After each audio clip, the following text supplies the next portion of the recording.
You're listening to Two Bobs, Conversations on the Art of Creative Entrepreneurship, with David C. Baker and Blair Enns.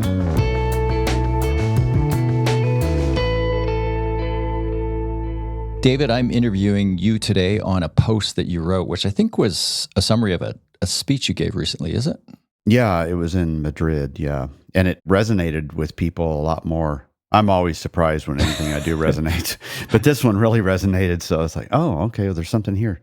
And the title of the talk and the post and this episode is Leading in a Chaotic World. What do you mean by chaotic world? What's so chaotic? What's going on? Yeah, nothing, right? Everything's good. When I was thinking about this, I was comparing it to March of 2020, so a little over 4 years ago. And it feels to me like leading now is more difficult than leading then. But maybe that's just my memory. But back then, we knew we were in crisis. It's like you had to do something, and you were a little nervous about what you should do. But here, things are not quite that 911 level. They're just a mess. They're just unsettled. And of course, these will hit you in different ways depending on what kind of firm you're running. But AI obviously has been very disruptive, even if you haven't made any decisions about what you're going to do with it. I keep thinking about the fact that 25 years ago, there was this promise that, all right, once all marketing becomes digital, our jobs will be so much easier because we'll know exactly what works and we can keep making adjustments. Yeah, full attribution. How's that going? Yeah. It's like nothing's clear. Everything is foggier, right? And competitors from everywhere, in-house, above, below, procurement, which makes my blood boil, thanks to you. Never even thought about procurement until you started peppering me with this. Sharing my nightmares. Work from home. For the people who didn't have remote employees before the pandemic, how are we going to train them, manage them, promote them, pay them fairly? Salary and title inflation. And then, it's like wars and elections. You just skipped over that one. Title and salary inflation. Dates are so blurry now, post-pandemic, blurrier for me than even before. They were quite blurry then too. But yeah, there was a point where it's like inflation was taking off, and we may have talked about it just kind of in passing on an episode or two, where some salaries had taken a 25 and 30% bump in a bunch of businesses. Mm-hmm. And then there was the big tech layoff in the beginning, and that's kind of reversed. But I think there's a lot of business owners looking at their staff and looking at, I over-promoted, overpaid. Yeah, so that's something that we don't talk about much. We don't. Yeah, probably should. And then just even the confusion around titles. People are given titles and there are certain expectations with it. And you don't really know what an associate creative director or account manager, there's no common language about what that means anymore. What does the director of reception services do? Answer the phone? Yeah, I don't know.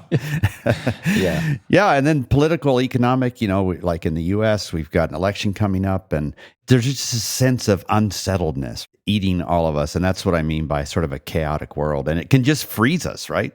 So I can see why the talk went over well. It's timely. You've got an 8-part framework. It's really good, and I don't mean to sound so surprised when I say that. I can see how this went over well, because it's one thing to say, yeah, it's a chaotic world. We got to be better leaders. But it's a great framework of really getting into eating the elephant one bite at a time, these 8 different dimensions. Yeah. So let's go through this. The first one is know thyself. Just unpack that one a little bit, because it does speak to the fact that as leaders, we may share a lot of common symptoms and frustrations. A lot of our challenges are unique to the unique way in which we ourselves are dysfunctional souls. We, the proverbial we, speak for yourself. Yeah, there are some common traits of leaders because you have to be willing to accept risk, and that brings certain things in your personality. But other than that, there are so many different ways people lead, and you can see this show up. If I'm not aware of how I, as a leader, am going to struggle uniquely in making decisions, then I've just really lost the game from the very beginning. So, for instance, if I am reluctant to have difficult conversations with somebody, or if I really am drawn to the settled status quo or whatever that is, I think of this as developing an immune system for certain ideas that would otherwise get through our defenses, get stopped because we automatically resist certain kinds of ideas. And so we just have to be aware of that, right? You may be somebody who makes decisions really quickly and you're not even aware of all of the mess you're leaving behind you. You might be somebody on the opposite end of that spectrum that just struggles to make decisions, and everybody around you is saying, come on, make it. Like, we know what you're going to decide, just do it. So we just need to be aware. That's the first step here. This whole idea of a framework, I picture somebody with a good heart that wants to lead well, and they're just not sure where to go. So the framework idea is, okay, let's just step by step, let's think about this. First thing, what are your tendencies? Let's just make ourselves aware of those so that we can overcome them a little bit. Yeah, and if you want an inventory of your weaknesses, make an inventory of your strengths, and then look at the flip side of them. Yeah. Our strengths become our weaknesses because we go to them too often. So if your team is anxious that you don't make decisions quickly, you might be framing that as, I'm patient, I'm thoughtful, I'm discerning. Right. Okay, so that's number one, is start by knowing yourself. And then number two is this question of, hey, let's take stock of who's serving who here. Are we serving the business, or is the business serving us? And you've got a great quote from Michael Gerber, author of The E-Myth. Yeah. I've changed the wording here because I used to say this differently and I got in trouble. Make sure the business is your, and then I used a word that I guess I shouldn't have. It's really about, without too much thinking, just chasing growth, and then waking up one day and realizing, oh my goodness, look at this monster that I created. When you were envisioning starting a firm, and here I'm speaking specifically to principals, obviously, when you envisioned starting this firm, you didn't dream at night and get all excited about tough choices and managing people and solving a new business challenge and dealing with procurement. No, you had all kinds of other dreams, but you were really good at what you did. And naturally, you attracted work because of that. And you attracted so much work that you decided, oh, I need some help here. But you were still very central to all of this. And so you became sort of a bottleneck, and you're past this transition, but it took a while for you to recognize that your role needed to change. And all of a sudden, though, you wake up one day and you realize, man, it's like this business is in charge. It's telling me what to do every day, instead of me telling it what to do every day. And you can very quickly lose sight of the fact that this business needs to exist for you. And that is not a selfish concept. But we make these decisions, and a lot of them related to growth. And growth requires certain changes. And so people who adapt their leadership style adapt to those changes without thinking so much about what that means, because these changes don't come quickly. You add one person to a 20-person firm and your role almost changes imperceptibly. But if you don't pay attention to that as it happens, 5 years later, you discover, oh my gosh, everything I do, I hate. So what's the whole purpose here? So I'm just asking people to slow down, decide if this business is serving them. Because if it isn't, then you need to make some big changes. If it is, that's fine. We do change as humans, and we end up being much better leaders than we think we would be because we've learned on the fly. But it's still, you got to ask yourself, who's in charge here? Is this business ordering me around, or am I ordering this business around? Yeah, I want to weep at that question. I think there are times, I'm extrapolating from my own personal experience, where we feel like the business is serving us, and then we think, oh, well, it needs me to step in and do a little bit more for a short period of time. And then you wake up one day and go, oh, how did this happen? How did I get back here? Yeah, right. Third in your framework is embrace your proper role. This is a pretty meaty one. You talk about the 2 things that you must give up so that you can focus on the 4 or 5 things that you should do. I love these things that you have to give up. What are they? Yeah, and the image is sort of a baton in a relay race. You have to let it go. You have to give the baton to somebody else. That's the first step. But then whoever takes it needs to run with it very competently. And so in that same spirit, there are some things that your now mature firm needs of you. And even in spite of your best intentions, you'll never be able to do those things unless you get rid of other things. And so the first two things you've got to get rid of is knowing anything about specific projects. And so if you just give yourself a little test there, you run into a client at a coffee shop or something, and they say, hey, by the way, Joan, what's the status of such and such? You should never be able to answer that question. That's the first thing you give up. Second thing you give up is any direct responsibility for any clients. So if I sat down and asked every one of your clients, hey, who's your day-to-day go-to person? Nobody should give me your name. Those are the first two things you've got to give up. If you do that, that frees you up to do the things that only you can do for the business. Nobody else can do these things. Now, if you've got a partner, this makes it easier because you can kind of split these up and cover them together.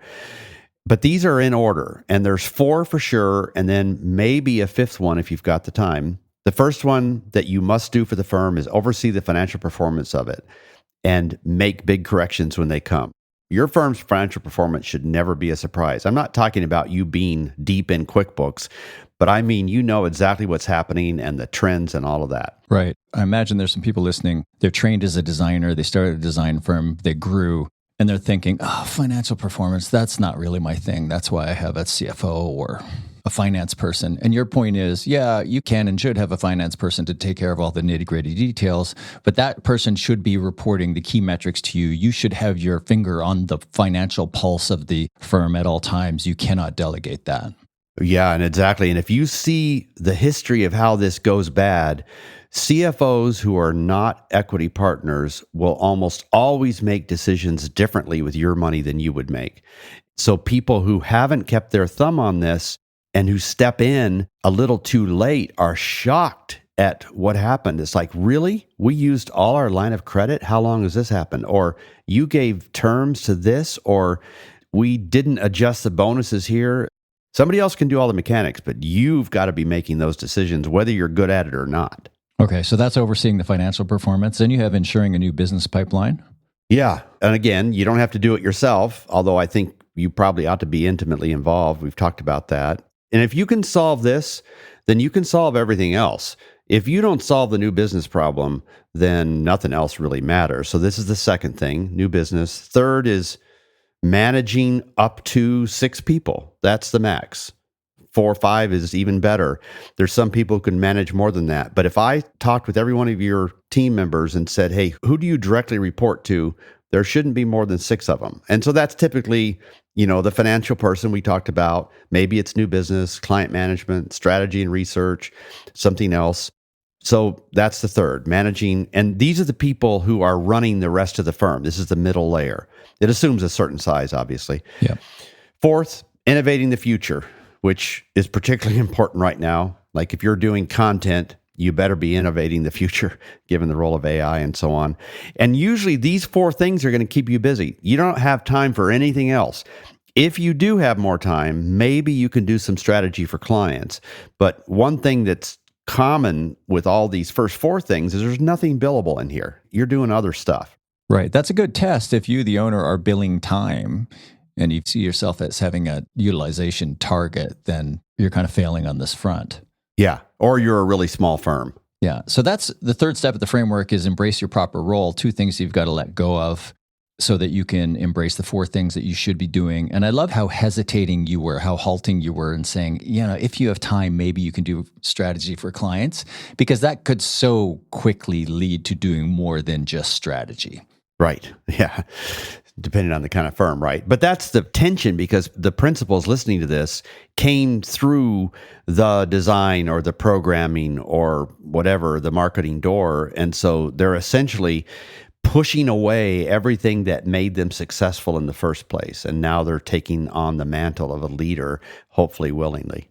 The hardest thing to do. And your 4th step in the framework is about trade-offs, really. Accept that decisions are sloppy. I really like how you've laid this out. Think of your decisions as sliders. Do you want to talk about that? Yeah, I think this is true. I'll say it with a little bit of hesitation, but I think the main reason we wait too long to make decisions is because we are waiting for more clarity, especially if this is an important decision. we don't want to make the wrong one. So we're looking for more and more clarity.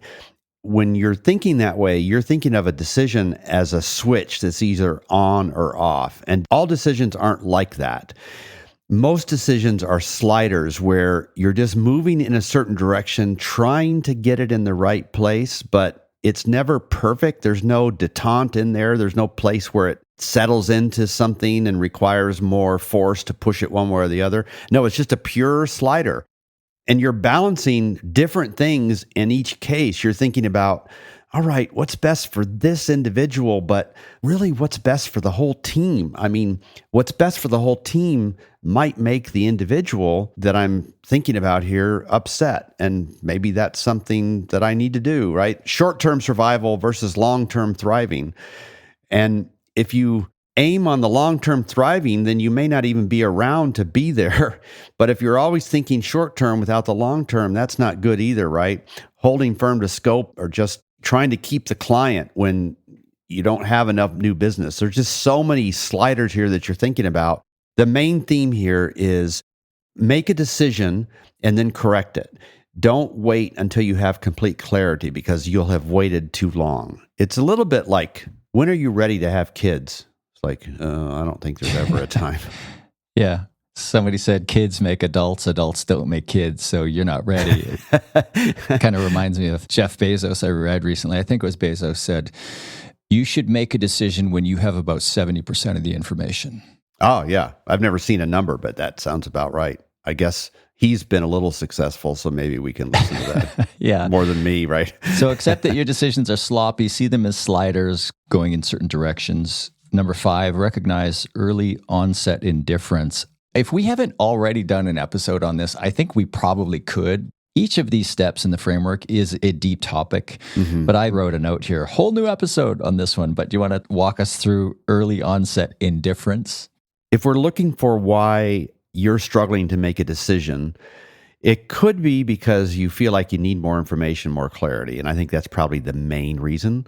But it also could be because you're just not engaged anymore, and it's really important to see that in yourself. I think of that as the penultimate step. So penultimate means the next to last. Yeah. Because what comes right after early onset indifference, if you don't correct it, is disaster. So if this is true, then figure out, is there something about your business that's creating this indifference? Or it could be something in your personal life that has nothing to do with the business. Whatever it is, acknowledge it, talk about it with people, and solve it pretty quickly, because this is like your car is starting to veer off the road. And if you don't get it back on the road pretty quickly, the longer you wait, the worse this is. So recognize early onset indifference, because this is what's going to make it even more difficult for you to make critical decisions. So here, distinguish between lack of clarity, indifference, lack of engagement. Fix that. Now, there's moderate lack of engagement. That's what happens every Monday morning. I'm not talking about that. I'm talking about the deeper stuff where you just can't find yourself being motivated for the things that the business really needs from you, like those 4 or 5 things we talked about a few minutes ago. Yeah, this one really resonates with me, probably why I wanted to go deeper into it. I know we don't have the time here. There are times when I'm quite indifferent to the business, but that's usually just burnout. It's because I have not managed my calendar, like the year well. I know I'm a sprinter and I need to place kind of strategic recovery sessions, weeks, sometimes a month long, somewhere in the calendar. And if I find myself thinking, well, I don't need this rest, I work through that vacation or something, I pay the price later. But that's dealing with sporadic indifference as a result of burnout. Yeah. There is a deeper level of indifference where the owner of the business just falls out of love with the business. Right. And if that's not a sign that something's wrong, there isn't going to be a better one. Yeah. And I'm not sure you can hide that either. Yeah. I think everybody around you is going to sense that, and their actions, they're going to be keyed off of that. Why in the world, as a key employee, would you be deeply engaged if the owner is not deeply engaged? This spreads like wildfire. They've mentally checked out. Yeah. Yeah. Leading in a Chaotic World, 8-part framework. Number 6, quit blaming outside factors. I love this. I wrote victim or player, which is somebody's framework of like, are you taking responsibility for your own life? Yeah. Or do you see yourself bobbing in an ocean being tossed hither and yon? I got mad when I was talking about this one in front of the crowd because it's like, I'm so tired of hearing this. And the kinds of things I hear are, we have a cash flow problem when really it's just constant shitty profit that you're not willing to face, or you're just not paying yourself what you should and you kind of know it, but you frame it as, now I'm really investing in the business. It's like, well, you've been investing in the business from the very beginning and look where it's gotten you, you know? Or your own crazy workload, which is really just your inability to learn to adapt to what the business really needs from you and being a control freak.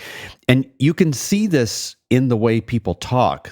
And I guess you could have almost seen some of this in the way I was talking at the beginning here, saying that all these things are creating this really difficult world, like employees aren't like they used to. It's like, well, I mean, there's some truth to that, but the enemy is within. You have total agency as an owner. You can make all these choices. There's freedom everywhere you're doing these kinds of things, and it's just not going to be helpful to blame everybody on the outside. I wrote an article about this sort of scarcity mindset where everybody is against me. I can't believe this industry. My clients keep doing this, procurement, yada, yada. And some of those things are true, but just accepting it as somehow not something you can change is not helpful at all. And so that's part of this, is quit blaming outside factors. If your business fails, there will be outside mitigating factors, but it'll be your fault. Yeah, it's a basic tenet of design thinking that there is no reason for anything. There are only ever reasons, multiple reasons. So, when our business fails, we go to the excuse and say it failed because of reason, and it's usually external reason. Mm-hmm. But if you look at how species go extinct, it's a combination of, it's called the press-pulse theory, pressure, constant pressure, and then a pulse. So we blame the pulse, the external thing that happened to us. And we don't take stock of our role in the ongoing pressure that the business was feeling because of the things that we were doing or not doing. Mm-hmm. And that pressure is pretty easy to measure when you look at and understand your financials too. Yeah, great point. Number 7, remind yourself why you're doing this. Why are we doing this? Yeah. And there's 2 reasons. I love your reasons. I love the first one. We need to talk about this. Yeah. What's the first reason we are business owners, David? Money. And I say that without any embarrassment at all. Yep. Like, I want you to be rich. You should want to be rich. I don't care what you do with the money. Maybe you give most of it away. I don't care. You need to want to be rich. If this business isn't making you a lot of money, then something's wrong with it. And maybe it'll take a year or 2 to fix, but by God, you better fix it. Like, that's the first reason you're doing this. Remind yourself why you're in business. It's money and its impact. Probably in that order. If you're a little bit less of a capitalist, then just change the order, impact and money. But impact doesn't happen much in this world without money. And money alone is going to feel very empty. And so this is really what I wrote about in the 5th book. Take your expertise so that you can have more money and have more impact. And those 2 things are so beautiful. They're so beautiful. The money keeps you engaged, and the impact is a validation that you're really changing people's lives. And it's a fair exchange, a lot of money for a lot of impact. And if you're not making money in the business regularly, there can be periods of time where you've got no profit at all. That's fine. But if you're not regularly making money, then something's wrong. You got to fix it. I feel like all of us we may not have written it down, but we all had these options about what we could be when we grew up. And if this business isn't working for you, then go back to your list and pick something else. It's not a big deal anymore. You're not locked into a career for 40 years like your parents were. So just pick something else if it isn't working. If you're not making money and having impact, then something's wrong. I love how those are twin goals. You can't isolate one and say it's just about one. They have to work hand in hand. You have to pursue both. I also like that you put money at the top of the list because I think it's a bit of a shock to some people. You notice the people who talk about kind of living their why, and higher mission and purpose. And I use all that language too. But the reality is that I never really talk about. The reality is that is the luxury of the people who have figured out at least the basics of the money part, at least the profitability, at least the financial validation. Yeah. And if you can't do that, then you don't get to live your why through your business. So you do have to pursue money. And if you're in denial of that, it's time to look in the mirror, I think. Number 8, embrace your unique role. Yeah, because there's some things that nobody else can do at the firm.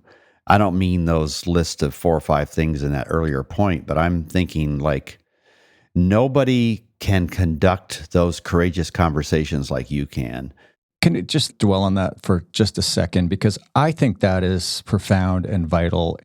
In your journey as a leader, the skill that you develop that maybe that you did not seek to develop, and if you haven't developed it, maybe you should be working a little bit harder on it, is the ability to have those courageous conversations. And there are numerous books with the word conversations in the title, Vital, Courageous, and a whole bunch of others that are escaping me right now on the subject. Mm-hmm. It is the skill of leadership, the ability to have the courageous conversation. Right. The skill of leadership is not to be correct all the time. The skill of leadership is to have those courageous conversations before you know for sure that you're correct. And there's a big difference there, yeah. And another one is to make the decisions that the team will not or cannot make for itself. When I think about how the leaders of the U.S. at the moment where I live, the leaders should be making decisions that are not in every individual's best interest, but they should be making the tough decisions that we as a group of voters really wouldn't decide on ourselves because we aren't big enough. We're not willing to be the sort of leaders that does what's in the best interest of the country rather than pandering to every single person. As a leader in your firm, you are making the decisions for the whole team that they would not make for themselves if they voted, or they cannot because they can't see the bigger picture.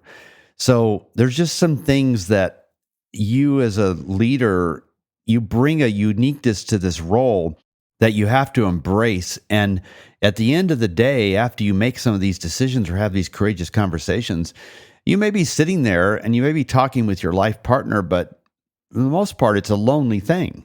Just accept that. Leadership is not something people go into because it's glorious. In fact, the people that go into leadership because it's glorious are the wrong leaders. The best leaders are the reluctant leaders who are sort of placed in a leadership role. It's difficult. They embrace it. They don't love all the parts of it, but they say, this is what I'm called to do, and it's what the business needs of me. And I recognize that I'm sort of in the middle of that hate sandwich we talked about earlier, but there will be a time when hopefully the decisions that I'm making will be the right ones. And if they aren't, then I'll just fix it. That's just what leadership is.